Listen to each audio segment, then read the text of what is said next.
Gracias.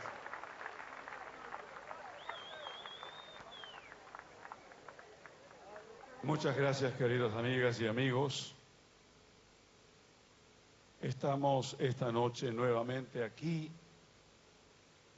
en Corrientes, en esta ciudad, en esta provincia donde nacieron mis mayores, en esta provincia donde se habla guaraní, donde se toca chamamé, dobles y balseados.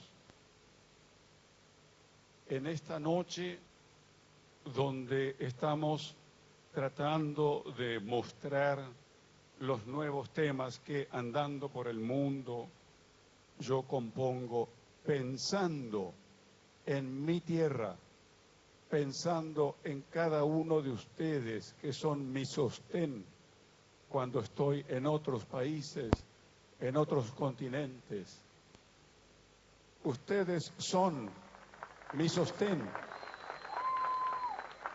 Nunca, hay veces que estoy solo, pero no estoy en soledad, porque cada uno de ustedes está dentro de mi espíritu, la tierra me acompaña.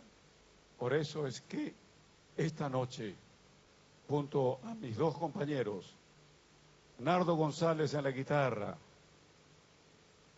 Roy Valenzuela en el contrabajo, vamos a continuar con nuestra hermosa tarea de devolver al pueblo lo que del pueblo aprendí.